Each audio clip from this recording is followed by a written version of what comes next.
സംസ്ഥാനത്ത് കാലവർഷമെത്തി. വരും ദിവസങ്ങളിൽ ശക്തമായ മഴയ്ക്ക് സാധ്യതയുണ്ടെന്നാണ് കാലാവസ്ഥാ വകുപ്പിന്റെ മുന്നറിയിപ്പ്. 14 ജില്ലകളിലും മുന്നറിയിപ്പ് പ്രഖ്യാപിച്ചു. ആലപ്പുഴ, കോട്ടയം, എറണാകുളം ജില്ലകളിൽ ഓറഞ്ച് അലർട്ടാണ്. ഏറ്റവും പുതിയ കാലാവസ്ഥാ മുന്നറിയിപ്പ്. അതോടൊപ്പം തന്നെ ഇപ്പോൾ എവിടെയൊക്കെ മഴ പെയ്യുന്നുണ്ട് ചോദിക്കാൻ നമുക്ക് സുനിഷ യെല്ലൂരിനോട്. Good evening Sunisha.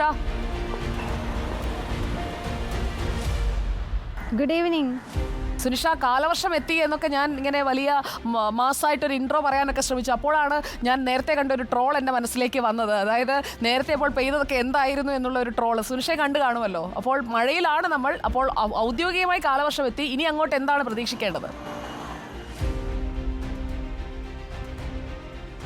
സുജയ, ഈ പറഞ്ഞതുപോലെയാണ്. ഏതായാലും പറഞ്ഞതിലും ഒരു ദിവസം നേരത്തെ കേരളത്തെ കാലവർഷം എത്തി എന്നതാണ്. നിലവിലിപ്പോൾ കാലവർഷം എത്തിയിട്ടുണ്ട്. അതിനനുസരിച്ച് തന്നെ ശക്തമായ മഴ വരുന്ന ദിവസങ്ങളിലും ഉണ്ടാകുമെന്നൊരു മുന്നറിയിപ്പാണ് ലഭിക്കുകയും ചെയ്യുന്നത്.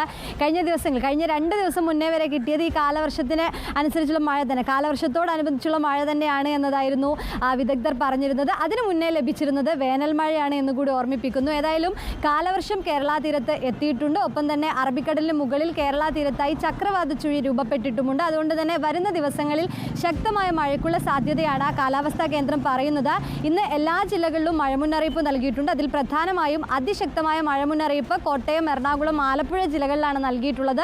മറ്റെല്ലാ ജില്ലകളിലും യെല്ലോ അലേർട്ട് തുടരുകയും ചെയ്യും. ഒപ്പം തന്നെ ഈ മലയോര മേഖലകളിലടക്കം ഓറഞ്ച് അലേർട്ടിന് സമാനമായ ജാഗ്രത പുലർത്തണമെന്നൊരു നിർദ്ദേശം കൂടി മുന്നോട്ട് വയ്ക്കുകയും ചെയ്തിട്ടുണ്ട്.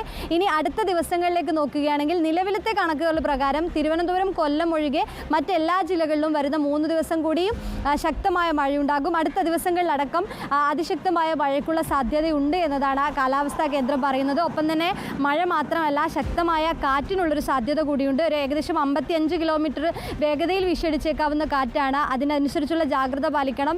ഈ കേരള തീരത്ത് മത്സ്യബന്ധനത്തിന് വിലക്ക് തുടരുകയാണ്. കാരണം കടലാക്രമണത്തിനും ഉയർന്ന തിരമാലയ്ക്കും സാധ്യതയുണ്ട്. അത്തരത്തിൽ ജാഗ്രതാ നിർദ്ദേശം ദുരന്ത നിവാരണ അതോറിറ്റി നൽകിയിട്ടുണ്ട്.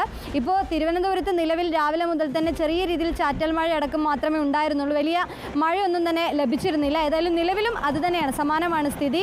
ചെറിയ മൂടിക്കെട്ടുകളൊക്കെ നേരത്തെയൊക്കെ ഉണ്ടായിരുന്നു. പക്ഷേ വീണ്ടും തെളിഞ്ഞൊരു കാലാവസ്ഥയിലേക്ക് മാറിയിട്ടുണ്ട്. ചിലയിടത്ത് ഈ പറയുന്നത് പോലെ ആലപ്പുഴ, കോട്ടയം, എറണാകുളം ജില്ലകളിൽ അടുത്ത 3 മണിക്കൂറിൽ ശക്തമായ മഴയ്ക്കുള്ള സാധ്യതയുണ്ട് എന്നതാണ് കാലാവസ്ഥാ കേന്ദ്രം പ്രവചിക്കുന്നത്. Sujaya, okay, thank you Sunisha. എന്തായാലും ഇന്ന് കാലാവസ്ഥ ഇപ്പോൾ തിരുവനന്തപുരത്ത് സുനിഷയുടെ ചിരി പോലെയാണ് എന്ന് തോന്നുന്നു. തെളിഞ്ഞു നിൽക്കുകയാണല്ലേ?